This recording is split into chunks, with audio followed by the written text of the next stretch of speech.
ரேணுகா அம்மா அவர்களை வருக வருக என வரவேற்கிறோம்.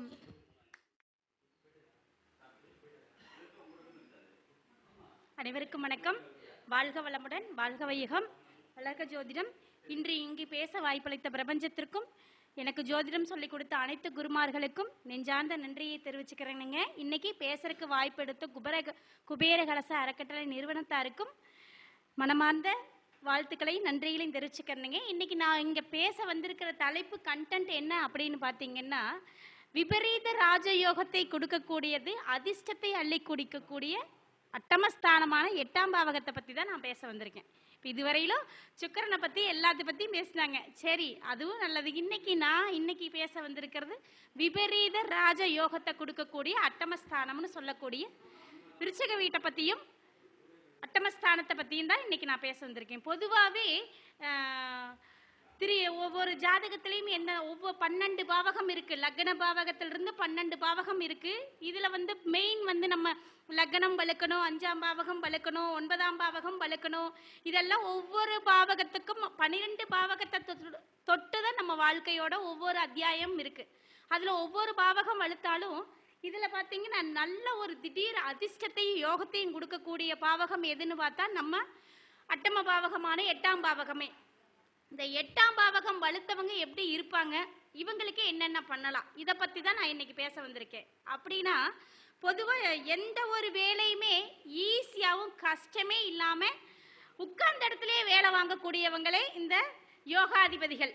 இவங்க என்ன பண்ணுவாங்கன்னா, எதையுமே ரிஸ்கே எடுத்துக்க மாட்டாங்க, அலட்டிக்கவே மாட்டாங்க. எல்லாம் நடக்கும், அது பாட்டுக்கு நடந்துக்கிட்டே இருக்கும் அப்படின்னு நினைக்கக்கூடியவங்க. எதுக்காக அழட்டிக்கவே மாட்டாங்க, பக்கா சுயநலமாக யோசிப்பாங்க. ஆனால் அவங்க காரியம் நடக்கிறதுக்கு என்னென்னவோ அதை எல்லாமே கரெக்டான வழியில் செஞ்சுக்கிட்டே இருப்பாங்க. அதுக்காக ரொம்ப ரிஸ்க் எடுக்கிறாங்களா, அதாவது ஒரு 2-3 கேட்டகரி இருக்கு. கஷ்டப்பட்டு விழுந்து விழுந்து விழுந்து விழுந்து சம்பாதிக்கிறவங்க ஒரு கேட்டகரி.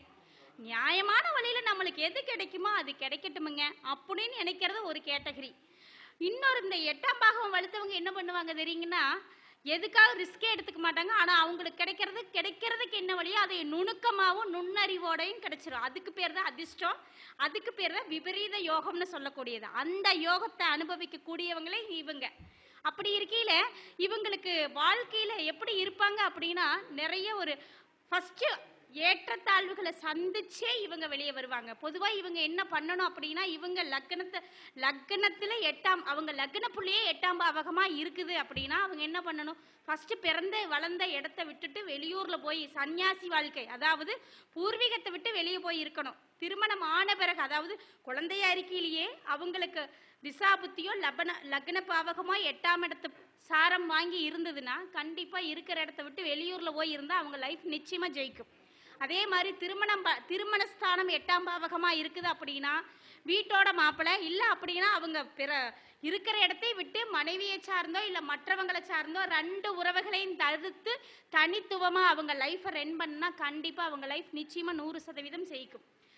இப்போ 8ஆம் பாவகத்தை பற்றி ஒவ்வொரு கிரகமும் 8ஆம் பாவகத்தோட சாரம் வாங்கி இருந்தது. 8 குடையவரோட சாரத்தில் சூரியன் இருக்குதுன்னா இவங்க எந்த விஷயத்துல கவனமா இருக்கணும், எந்த வழிபாடு பண்ணணும், அதை பத்தி தான் நான் சொல்றேன். சூரிய பகவான் 8 குடையவரோட சாரம் இருக்குதுன்னா இவங்க பல்லு எலும்பு சம்பந்தப்பட்ட கால்சியம் சத்தான உணவுகள் எடுத்துக்கணும். 2வது அது சார்ந்த பிரச்சனைகள் வராம பார்த்துக்கணும். குலதெய்வ வழிபாடு பண்ணிட்டு வரும்போது 8 குடையவர் சாரத்துல சூரியனே இருந்தாலும் நிச்சயமா அவங்க வாழ்க்கையில ஜெயிக்க முடியும். இவங்க என்ன பண்ணணும் அப்படின்னா, குலதெய்வத்துக்காக குலதெய்வம் கோவிலுக்காக நிறைய வழிபாடுகள் செய்யணும்.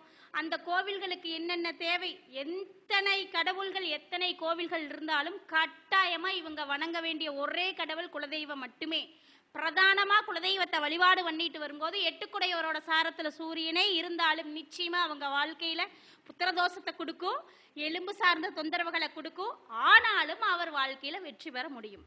அதுவே சந்திரன் 8 குடையவரோட சாரத்தில் இருக்காரு அப்படின்னா கண்டிப்பா அவங்களுடைய வாழ்க்கையில பொருளாதார ரீதியாகவும் சரி, ஆரோக்கியம் ரீதியாகவும் சரி, நிறைய ஏற்றத்தாழ்வுகளை நிச்சயமா சந்திச்சிருப்பாங்க. அப்படி இருக்கையில் அவங்க என்ன பண்ணணும் அப்படின்னா, இவங்க எப்பவுமே உணவு தானம், அதாவது அன்னதானம், நீர் தானம், அதாவது பாத யாத்திரை போறவங்களுக்கு நீர்மோர் கொடுக்கறது, தண்ணி தானம் கொடுக்கறது, இந்த மாதிரி தானங்கள் பண்ணி வரும்போது இவங்களுடைய அந்த தோஷம் நிச்சயமா விலகி நல்ல ஒரு பொருளாதார வளர்ச்சியும் அவங்க குடும்பத்துல பொருளாதார மேன்மையும் தனவரவையும் கொடுக்கக்கூடியது. சந்திரன் 8 இருந்தா, இதுவே செவ்வாய் 8 சாரத்துல இருந்தா இவங்க என்ன பண்ணணும் அப்படின்னா, இவங்க பாத்தீங்கன்னா ஃபர்ஸ்ட் இவங்க செய்ய வேண்டியது, அந்த திசையோ அந்த புத்தியோ வந்துருச்சுன்னா கண்டிப்பா இவங்க இன்சூரன்ஸ் பண்ணியே ஆகணும். இன்சூரன்ஸ் பண்ணிக்கிறதே ஒரு பரிகாரம் தான்.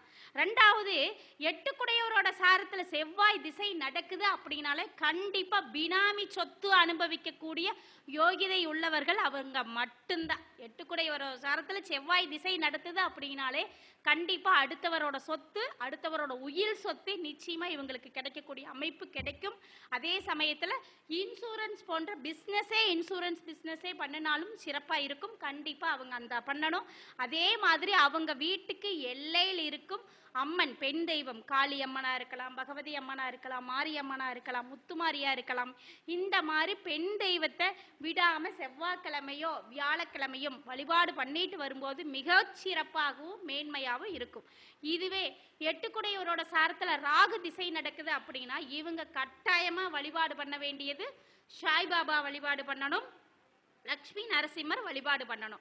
இவங்க ராகு திசை நடத்தையில் இவங்களுக்கு என்ன பண்ணும் அப்படின்னா டாக்குமெண்ட் சார்ந்த சிக்கல்களை கொடுக்கும், ஆன்லைன் சார்ந்த பிஸ்னஸ் கொடுக்கும்.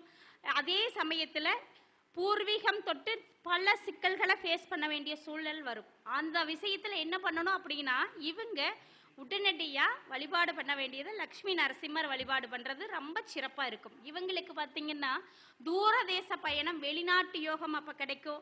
தூரதேச பயணம் கிடைக்கும். வெளியூர்ல, உள்ளூர்ல வேலை செய்யறத விட வெளியூர்ல போய் அந்த காலகட்டத்துல பிசினஸா இருந்தாலும் வேலையா இருந்தாலும் வெளியூர்ல போய் அமைச்சுக்கிறது ரொம்ப சிறப்பாகவும் ரொம்ப மேன்மையாகவும் இருக்கும்.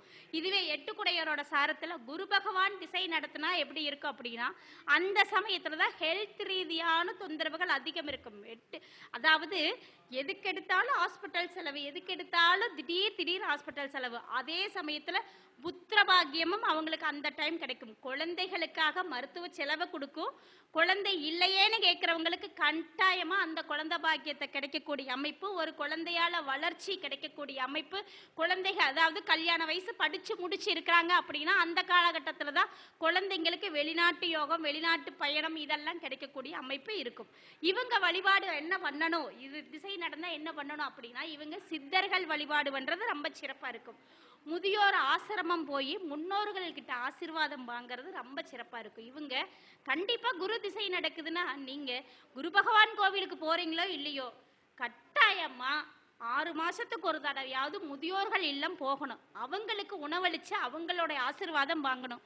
நீங்க பயின்ற குருநாதர்கிட்ட ஆசீர்வாதம் வாங்கணும்.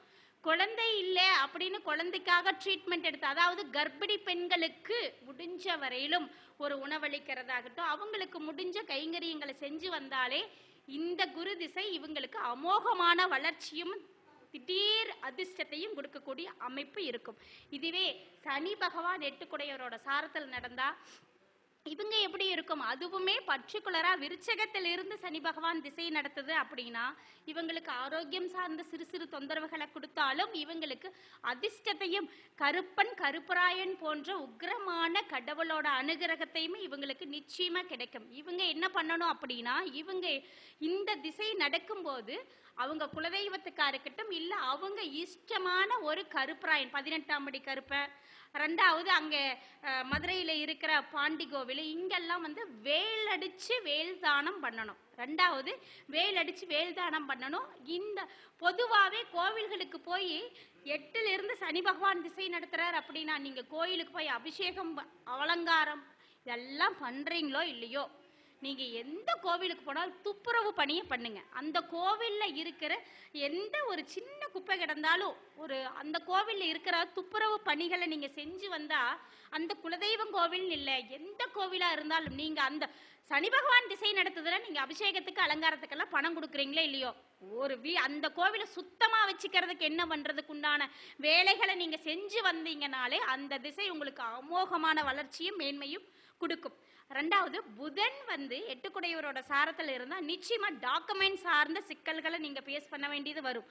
டாக்குமெண்ட் சார்ந்த சிக்கல் ஆல்ரெடி இருக்குது அப்படின்னா கண்டிப்பா அதுக்குண்டான தீர்வு கிடைக்கும். அதே சமயத்துல இந்த காலகட்டத்துல தான் நம்ம லோன் வாங்கணும், லோன் வாங்கி லோன் ப்ராசஸ் போய்கிட்டு இருக்கணும். ரெண்டாவது இந்த கடன் வாங்கி கடன் அடைக்கிறதுன்னு சொல்றாங்கல்ல, அந்த மாதிரி சூழல் இந்த திசை முடியற வரையிலும் நம்ம ஒரு கடன்காரனாவே இருந்துக்கிறது ரொம்ப நல்லது. அப்படி இருந்துட்டா நம்மளுக்கு டாக்குமெண்ட் ரீதியான சிக்கல்களை ஃபேஸ் பண்ண வேண்டியது இருக்காது. நரம்பு சார்ந்ததோ உடல் சார்ந்த தொந்தரவுகளையோ நம்ம சந்திக்க வேண்டிய சூழல் வராது. அதே சமயத்துல புதன் திசை நடக்கும்போது டாக்குமெண்ட் புது இதுவே எட்டுக்குடையவரோட சாரமா இருந்தா அடுத்த இதுல இன்னொன்னு என்னன்னா கடன் வாங்குறது எந்த மாதிரி கடன் வாங்குறதுன்னு கேட்கலாம். இப்ப வந்துட்டு ஒருத்தர் லோன் வாங்கி கடன் வாங்கி கட்ட முடியாத சூழல்ல ஒருத்தர் தவிக்க விட்டுருப்பாங்க. அந்த ப்ராப்பர்ட்டி உங்க பேர்ல வந்து நீங்க அந்த ப்ராப்பர்ட்டியை வாங்கிட்டு அதுக்காக கடன் கட்ட வேண்டிய சூழல் அமையலாம். இந்த மாதிரி திடீர் அதிர்ஷ்டத்தை கொடுக்கக்கூடியவரே புத பகவான். ரெண்டாவது கேது பகவான் எட்டுக்குடையவரோட சாரத்திலிருந்து திசை நடத்தினா நீங்க சித்தர்கள் வழிபாடு ஞானிகள் வழிபாடு பண்ணலாம். அந்த காலகட்டத்துல தான் நம்ம மொட்டை அடிக்கிறோம். பொதுவாகவே எப்பங்க மொட்டை அடிக்கலாம் அப்படின்னா கேது திசையோ கேது புத்தியோ கேது அந்தரமோ போகும் காலகட்டங்கள்ல முடிகாணிக்கை கொடுக்கறது ரொம்ப சிறப்பா இருக்கும். இவங்க பரிகாரமா என்ன பண்ணலாம் அப்படின்னா இவங்க வந்து ஒவ்வொரு கோவில்களையுமே இந்த அதாவது சாப்பிட்ற சாப்பாட்டுக்கு இந்த எப்படி சொல்றதுன்னா பூஜை பொருட்கள் அன்னதானத்துல பாத்தீங்கன்னா இவங்க என்ன செய்ய வேண்டியதுன்னு பாத்தீங்கன்னா சமையல்காரர்களுக்கு ஹெல்ப் பண்றது. மொத்தத்துல வந்து நம்மளுடைய தகுதி எவ்வளவு உயரமான தகுதியில நம்ம இருந்தோம்னாலும் நம்ம தகுதியை குறைச்சி கீழ்ப்படிதலோடு நடக்கிறது இந்த கேது திசை நம்மளுக்கு அமோக வளர்ச்சியும் முன்னேற்றத்தையும் கொடுக்கும். அதே சமயத்தில் எட்டுக்குடையவரோட சாரத்துல சுக்கிரன் இருந்து திசை நடத்துது அப்படின்னா கண்டிப்பா நம்ம பிறந்த இடத்த பிள்ளைங்களையும் சரி வீட்டில் இருக்கிற பெண் குழந்தைகளையும் சரி எந்த சூழ்நிலைக்கும் கஷ்டப்படுத்தாம அவங்கள சந்தோஷமாவ நம்ம வச்சுக்கிட்டோம்னாலே அந்த திசா புத்தி நம்மளை நல்ல ஒரு பேர் புகழோட கொடுக்கும். ஏன்னா இது எட்டுக்குடையவரோட சாரத்தில் இருக்கிற தேவையில்லாம ஒரு பெண்ணால் அவமானப்படக்கூடிய சூழல் வரும். அதனால பெண்களால் அவமானப்படக்கூடிய சூழல் வரும் பட்சத்துல இதைய நம்ம கடந்து போகணும் அப்படின்னா என்ன பண்ணணும், வீட்டில் இருக்கிற பெண் குழந்தைகளா இருந்தாலும் நம்ம பிறந்தெடுத்த பிள்ளைன்னு சொல்ற நம்ம அக்கா தங்கச்சிகள் தகப்பனார் கூட பிறந்த அக்கா தங்கச்சிகள் அத்தைகள் மாமியார் தாயார் இந்த மாதிரி இருக்கக்கூடிய தாயாரை கடந்து உறவுகள் அத்தைகள் ரீதியா அக்கா தங்கச்சி ரீதியா இருக்கிற உறவுகளை நல்ல விதமா வச்சுக்கணும். வருஷம் ஒரு டைம் ஆகுது அவங்கள எல்லாம் கூட்டிட்டு போய் நம்ம பிறந்த இடத்து கோவில்கள்ல ஒரு மண்பானை ஒன்று வாங்கி மண்பானையில பொங்கல் வச்சு வழிபாடு பண்ணிட்டு வரும்போது அங்க இருக்கிற குலதெய்வத்துக்கு மண்பானையில பொங்கல் வச்சு அபிஷேக அலங்காரம் பண்ணி சப்த கன்னிகை கருப்பராயன் வழிபாடு பண்ணிட்டு வரும்போது நிச்சயமா அந்த சுக்கிரன் திசை நல்ல ஒரு வளர்ச்சியும் மேன்மையும் கொடுக்கும். பொதுவாகவே அட்டமஸ்தானம் அப்படிங்கிறது மோசமான திசையோ மோசமான புத்தியோ கிடையாது. விபரீத ராஜ யோகத்தையும் அதிர்ஷ்டத்தையும் அள்ளி கொடுக்கக்கூடிய திசையே அந்த திசை. அந்த திசையில எப்படி புத்திசாலித்தனமா நடக்கிறது அப்படிங்கிறது மட்டும்தான் நம்மளுடைய வேலை. எட்டுக்குடையோரோட திசை நடக்குதா, நீ இருக்கிற இடத்த விட்டு வெளியே போயிரு. ஊரு நீங்க எந்த இடத்துல இருக்கீங்களா ஊரை விட்டு ஓடிட்டான்ப்பா எங்க போனானே தெரியல அப்படி 4 பேர் சொல்ற அளவுக்கு உங்க வாழ்க்கையை நீங்க மாத்திக்கிட்டீங்கனாலே புதுசா என்ன பண்றாருன்னே தெரியல, என்ன பிசினஸ் பண்றாருன்னே தெரியல, இப்படி பண்ணிட்டு இருக்காரு ஆனா நல்லா இருக்காரு அப்படிங்கிற ஒரு லெவலுக்கு உங்களுடைய மறைவு ஸ்தானம்னு சொல்ற 8ஆம் இடம். அப்ப நம்ம மறைமுகமா இருக்கிற இடத்த விட்டுட்டு கொஞ்சம் வெளியே போய் புதுசா ஒரு இடத்துல போய் நம்ம வாழ்ந்தோம்னாலே நம்மளுடைய அந்த திசா புத்தி நம்மளுக்கு 100% ஆக்டிவேட் கொடுக்கும். அதுவும் வந்து எட்டுக்குடையவரோட சாரத்துல அனுஷ நட்சத்திரமோ மற்றபடி உத்திராட நட்சத்திரமோ இருக்கிறவங்க பாத்தீங்கன்னா சூப்பரான யோகத்தையும் அதிர்ஷ்டத்தையும் அள்ளி கொடுக்கக்கூடியது. பினாமி சொத்து அனுபவிக்கக்கூடிய அமைப்பே அந்த 8ஆம் இடம் தான். அதனால என்னைக்குமே மறைவு ஸ்தானம் நினைக்க வேண்டாம், அந்த ஸ்தானமே நம்மளுக்கு விபரீத ராஜ யோகத்தையும் அதிர்ஷ்டத்தையும் அள்ளி கொடுக்கக்கூடிய ஸ்தானம் அந்த ஸ்தானம். இன்று எனக்கு பேச வாய்ப்பளித்த பிரபஞ்சத்திற்கும் எனக்கு ஜோதிடம் சொல்லிக் கொடுத்த அனைத்து குருமார்களுக்கும் நன்றியை தெரிவிச்சுக்கிறேன். குபேரகலச அறக்கட்டளை நிறுவனத்தாருக்கும் நன்றியை தெரிவிச்சுக்கிறேன். வாழ்க வளமுடன், வாழ்க வையகம், வளர்க ஜோதிடம், கந்தன் பாதம் கனவிலும் காக்கும். மாரியாட்டம் காளியாட்டம் போட்டாச்சு. ஜோதிடத்தை பற்றி பேசணும்னா அப்படியே வந்துக்கிட்டே இருக்கிறது அப்படிங்கிற விஷயந்தான். மிக அற்புதமாக பேசிய ரேணுகாம்மா அவர்களுக்கு நன்றி தெரிவித்துக் கொண்டு சுதா மேடம் அவர்கள் பொன்னாடை போற்றுவார்கள்.